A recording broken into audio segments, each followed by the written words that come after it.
Oke, Assalamualaikum warahmatullahi wabarakatuh. Waalaikumsalam warahmatullahi wabarakatuh. Apa kabar semampa? Alhamdulillah, luar biasa. Alhamdulillah. Aplaus untuk diri kita. Baik, terima kasih. Nah, Bapak akan nanti menjelaskan. Nanti kita akan belajar tentang kecerdasan artifisial atau lebih dikenal secara umumnya AI. Nah, tapi sebelumnya Bapak akan mengabsen dulu siapa-siapa yang tidak hadir dan hadir hari ini.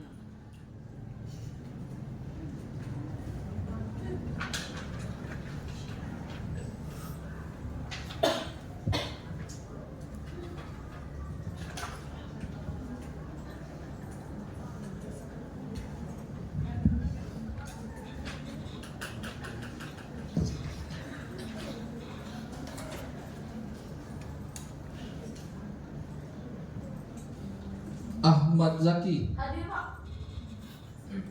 Adwa, Al Azril, Apa, Pak? Hadir. oh apa ya?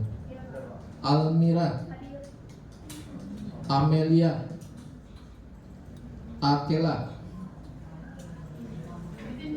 Jin, Aulia, Aska, Hadir, Pak.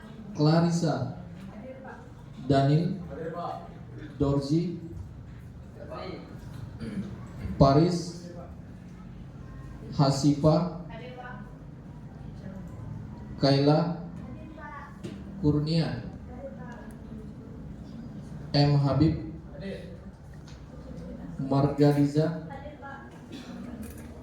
Marlio, Muhammad Patan, Muhammad Rizki, Hadir, Pak. Mutiara Niken, Hadir, Pak. Nadine, Nikita, Hadir, Pak. Odita, Hadir, Pak. Kiandra, Izin, Pak. Izin, Rafefa, Hadir, Pak. Revika, Hadir, Pak. Reza, Salwa, Hadir, Pak. Selendri, Surya, Siva,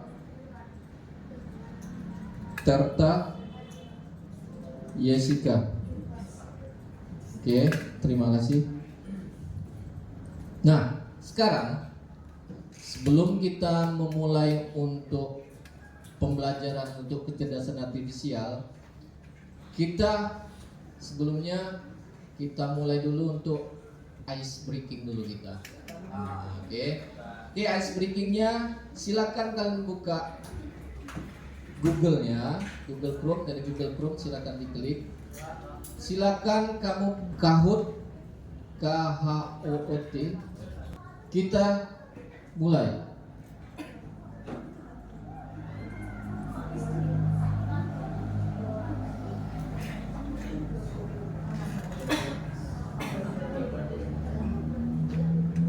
Oke, sekarang kita bekerja sama tim ya. Lihat, nanti ada soal, silakan nanti pilih. Oke, dimulai.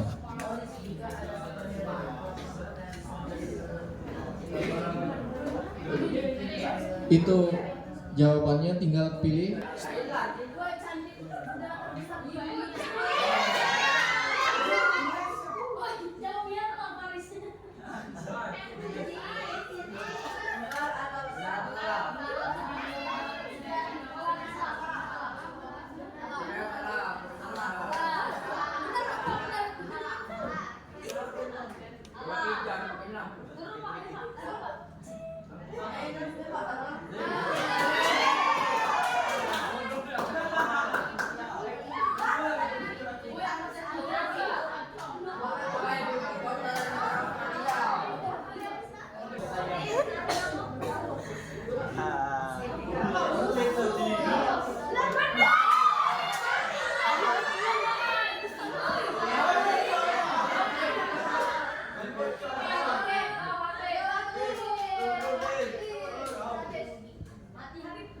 Ya, 15.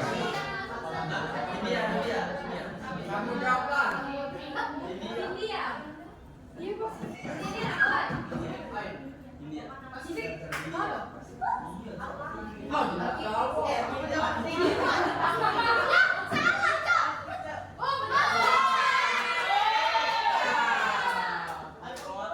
Oke, lihat gamenya sebagai kita apa tuh ice breakingnya supaya otak kita lebih buat happy kita pembelajaran buat senang.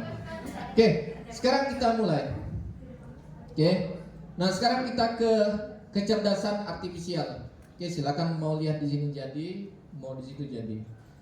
Nah, kecerdasan artifisial ya. Nah, yang pertama Bapak ruang lingkup dulu. Kita ke tujuan pembelajaran kita. Oke. Nah, tujuan di sini pertama kita memahami konsep dasar kecerdasan artifisial, lalu mengidentifikasi contoh-contoh AI dalam kehidupan sehari-hari kita, lalu menganalisis manfaat dan dampak AI, lalu kompetensi yang dikembangkan. Jadi kita disuruh untuk berpikir kritis dan analitis. Lalu yang berikutnya kreativitas dan inovasi. Lalu ada kolaborasi dan komunikasi. Artinya nanti ada kolaborasinya dan komunikasinya kita antara pelajaran-pelajaran nanti ada juga dengan komunikasi dengan AI tadi itu dengan manusia juga.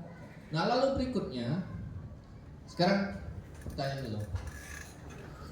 Sekarang Bapak tanya, apa yang kalian ketahui tentang robot atau asisten virtual?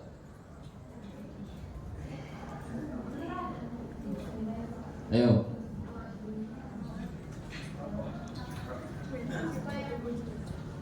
Apa yang kalian ketahui tentang robot atau asisten virtual? Oke, siapa yang bisa menjawab? Dapat, Bu. Dapat. Mengangkat ini lunak. Berangkat. Lunak. Oke, ada lagi? Ada lagi? Mira.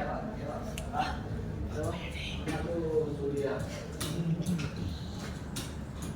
Yang saya ketahui yaitu asisten virtual untuk membantu pekerjaan sehari-hari kita. Contohnya ChatGPT dan Gemini dan AI lain-lainnya, Pak. Ya. Nah, yang dimaksud dengan robot atau asistennya, asisten virtual. Jadi kalau kita melihat kata-kata robot ini, artinya di situ sebuah hampir mirip dengan manusia, ya, tetapi di dalam robot itu tadi disusun beberapa program atau program yang disusun secara algoritma. Nah, dari susunan itu tadi itu terciptalah suatu robot atau yang asisten tadi itu sebagai alat bantu kita dalam proses apa yang ingin kita kerjakan. Misalkan contoh Google Assistant. Misalkan kita ada Google Map, ya, ada juga ChatGPT, ada juga Gemini dan lain sebagainya. Lalu yang kedua, bagaimanakah komputer bisa berpikir seperti manusia? Coba cari dulu. Bagaimanakah komputer bisa berpikir seperti manusia?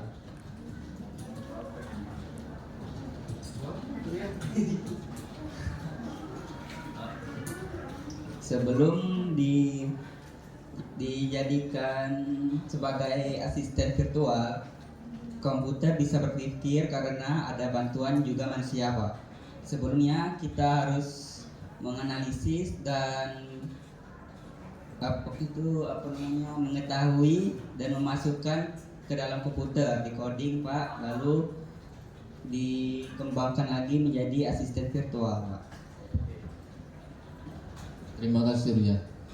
Nah, benar Surya tadi mengatakan, jadi komputer bisa berpikir seperti layaknya manusia karena mereka diprogram, ya, diprogram agar semiripnya dengan tingkah laku manusia. tapi tidak bisa menyeluruh. Misalkan karena komputer atau robot atau yang lain sebagainya, karena ada yang tidak bisa ditiru. Contohnya dia tidak ada perasaan. Ya, karena mereka diprogram sesuai dengan kondisi, keadaan nih.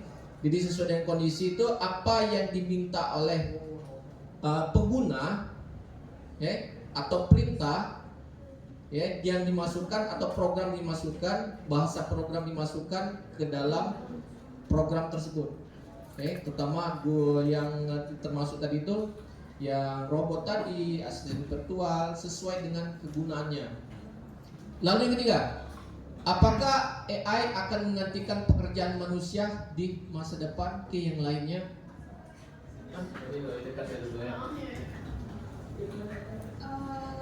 Ada pekerjaan yang bisa digantikan oleh AI, ada juga yang tidak. Pekerjaan yang bisa digantikan oleh AI biasanya pekerjaan yang repetitif, kegiatannya begitu saja, dan tapi seiring berkembangnya teknologi bisa saja sepenuhnya digantikan oleh AI. Terima kasih. Berikutnya.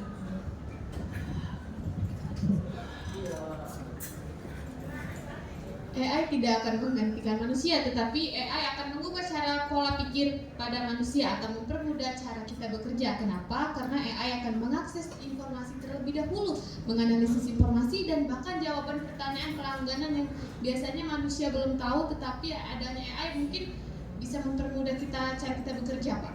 Oke, terima kasih.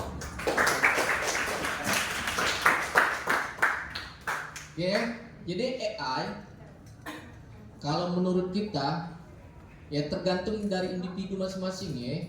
Jadi AI tidak akan mungkin akan menggantikan manusia data. Bekerja ya dalam proses sesuai dengan apa yang ingin kita lakukan. Oke, seperti itu. Nah, lalu berikutnya kita pengertian kecerdasan artifisial. Nah, definisi AI, kecerdasan artifisial atau AI adalah kemampuan mesin atau komputer untuk meniru kecerdasan manusia seperti belajar, berpikir, dan membuat keputusan. Nah, kita pikirkan seperti belajar. Artinya AI juga, mereka juga, maksudnya mereka itu AI tadi belajar juga. Belajar meniru manusia tadi atau merangkum kegiatan-kegiatan manusia tadi, lalu berpikir. Jadi kita pengguna memaksakan juga, jadi memaksakan untuk komputer itu berpikir secara kritis, lalu berikutnya membuat keputusan. Nah, hasil keputusan yang dibuat dari AI tadi artinya tidak serta-merta kita menerima, tapi tugas kita sebagai manusia yang memiliki pemikiran yang diciptakan Tuhan tadi, jadi kita menganalisa dahulu apakah itu benar. Kemungkinan karena mesin tadi kemungkinan juga ada errornya atau salahnya. Lalu berikutnya, AI adalah sebuah simulasi kecerdasan manusia dalam mesin yang diprogram untuk berpikir dan bertindak seperti manusia. Oke, seperti itu pengertian AI. Lalu berikutnya, contoh AI. Nah, dalam kehidupan kita, oke, dari sini kalian pasti ada yang pernah mengenal AI di sini. Misalkan asisten virtual. Pertama ada Siri. Siri biasanya di iPhone ya. Lalu Google Assistant, Alexa. Lalu berikutnya, nah mobil otonom. Jadi mobil yang sekarang ini kalau dari produk-produk dari luar, dari Cina terutama ya, dari Cina, mobil itu sudah ditanam atau dikendalikan oleh komputer. Jadi tidak ada lagi yang mendrivernya. Nah, seperti itu, autopilot lah. Nah, lalu ada game AI, ya, ada AlphaGo, Cheese AI, NPC dalam game. Jadi semuanya itu secara tidak langsung kita selama ini sudah ada chatbot, atau kita meminta membuatkan sebuah tentang pemasaran, lalu berikutnya tentang kesehatan, ada diagnosis medis, robot bedah. Nah, ini sudah canggihan nih, ya. Diagnosis medis, misalkan mungkin dari pertanyaan itu mungkin gejala, ya. Jadi dia akan merangkum, ya, hasil dari analisis tadi yang seperti manusia tadi itu. Oh, artinya misalkan dia nih sering mual, kalau makan dia muntah. Nah, mungkin analisis tadi karena itu membaca sifat manusia tadi, artinya kemungkinan dia sakit emah. Itu analisis, atau hamil. Nah, misalkan contoh ya deh. Oke, seperti itu ya contoh-contoh AI yang kita kenal dalam kehidupan sehari-hari kita. Lalu berikutnya, penggunaan AI dalam berbagai bidang. Contoh. Nah, ini manfaat. Nah, manfaat kecerdasan artifisial. Manfaat utama, efisiensi tinggi, mengotomatisasi tugas berulang, akurat atau akurasi tinggi, mengurangi kesalahan manusia, bekerja 24 jam satu minggu. Jadi 7 hari itu 24 jam. Jadi tidak memerlukan istirahat. Kalau manusia memerlukan istirahat, ya. Lalu bisa menganalisis data, memproses big data dengan cepat. Misalkan kita mencari nilai tertinggi misalkan, atau harga tertinggi. Nah, kalau kita manusia kan menelaah satu persatu. Nah, tapi kalau kita menggunakan AI atau menggunakan mesin atau dengan komputer, dengan cara itu lebih cepat, ya. Lalu dampak positif, ya, meningkatkan kualitas hidup manusia. Oke.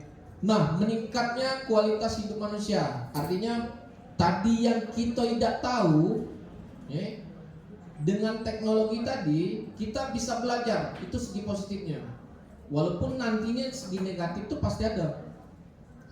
Lalu membantu diagnosis medis lebih akurat. Nah, biasanya di kesehatan itu. Lalu solusi untuk masalah global, terus personalisasi pembelajaran, lalu menghemat biaya operasional. Ya, benar itu. Tapi ada juga yang bukan tambah hemat, kita harus bayar juga. Karena AI biasanya dia sekali juga dia minta pembayaran nih, artinya harus juga bayar. Walaupun nanti disediakan ada gratis. Contohnya kalau seperti Cici. Kelebihan kerja dalam, apakah benar itu?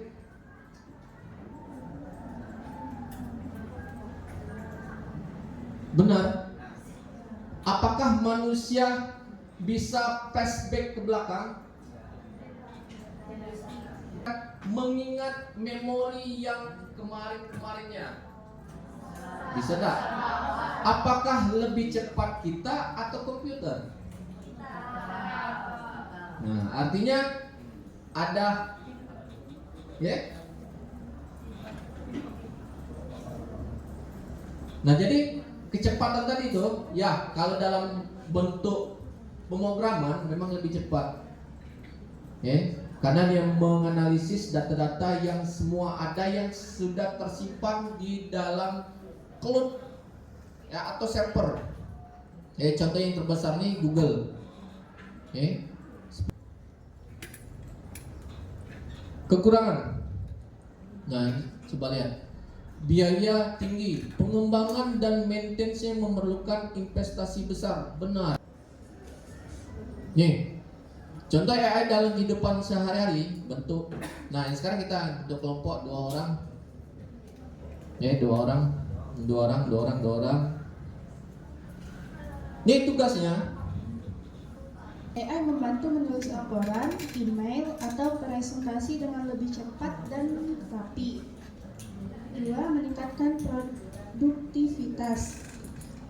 Otomatisasi tugas berulang. AI bisa mengotomatiskan pekerjaan seperti entry data, analisis laporan, atau pemrosesan email.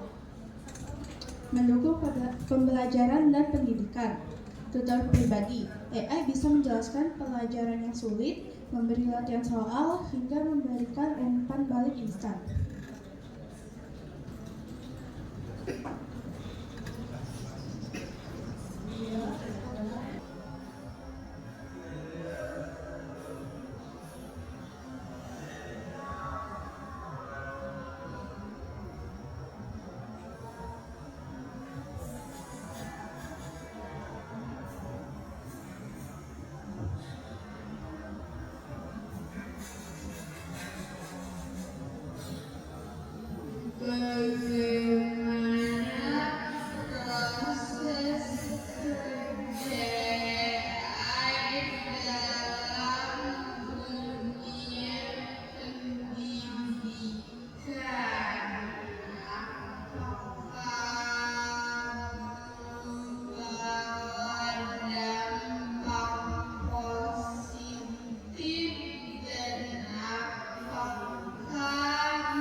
Oke, di sini saya akan menjawab pertanyaan dari Aska.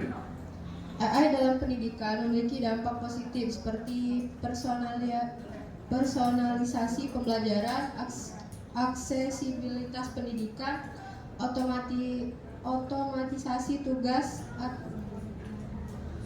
dan peningkatan efisien. Namun ada juga dampak negatifnya, yaitu potensi ketergantungan siswa pada AI yang mengikis kemampuan berpikir kritis, risiko kebocoran data, kesenjangan akses teknologi, serta potensi hilangnya interaksi manusia yang penting antara guru dan siswa. Bagaimana dengan jawabannya Aska? Demikianlah diskusi dari kami. Maaf kalau ada salah kata. Kami akhiri. Wassalamualaikum warahmatullahi wabarakatuh. Oke, terima kasih. Nah, jadi identifikasi 5 tadi itu sering kita gunakan. Ada juga AI tersebut membantu. Terkadang juga tambahan tadi ya. Yang untuk tunanetra tadi. Jadi ada tunanetra tadi itu membantu dia membaca. Biasanya kan ada tulisan dengan foto. Tulisan apa itu? Kalau tunanetra? Braille. Nah, untuk mereka berjalan misalkan, karena di contohnya pemrograman robot, misalkan alat bantu tadi apa tuh, tongkat tadi, misalkan itu menggunakan jika ada benda di dekatnya tadi dengan jarak 3 meter atau 1 meter, alat itu ketika tunanetra itu berjalan tadi, alat itu berbunyi. Artinya di depan itu ada benda atau makhluk hidup atau lain sebagainya seperti itu. Nah, itu bisa diterapkan ya, dalam bahasa pemrograman ya. Itu biasanya digunakan di contohnya pemrograman untuk di Arduino. Nah, seperti itu contohnya. Jadi itu menggunakan sensor ultrasonik ya, biasanya ultrasonik itu. Seperti itu ada benda lalu ada bunyi bip nanti bip. Nah, artinya dia harus menghindar. Nah, seperti itu contoh untuk tunanetra tadi. Oke, kita lanjutkan dulu. Tadi hasil diskusi. Nah, sekarang kita refleksi dulu pembelajaran kesimpulan. Apa hal yang paling menarik yang kalian pelajari tentang AI? Silakan kalian tulis di kertas atau di Word tadi, Microsoft Word, silakan. Nanti simpan, kirimkan ke grup WA masing-masing. Grup apa? Menarik. Perasaannya. Apa hal menarik yang kalian pelajari tentang AI? 2. Bagaimana AI dapat membantu masa depan kalian? 3. Apa kekhawatiran kalian tentang perkembangan AI? 4. Bagaimana kita bisa mempersiapkan diri untuk era AI? Sekarang kita kesimpulan. AI adalah teknologi yang mengubah dunia. Memiliki manfaat besar namun juga tantangan. Nah, penting untuk memahami dan beradaptasi. Jadi kita sebagai manusia harus beradaptasi dengan perubahan-perubahan yang terjadi. Lalu etika dan tanggung jawab sangat penting. Jadi kita harus ada etika, tidak boleh yang kita minta tadi ya harus sesuai dengan pekerjaan kita tadi. Artinya tidak menimbulkan hal-hal yang negatif atau diskriminasi. Nah, seperti itu. Contohnya diskriminasi. Oke. Nah, terakhir. Oke.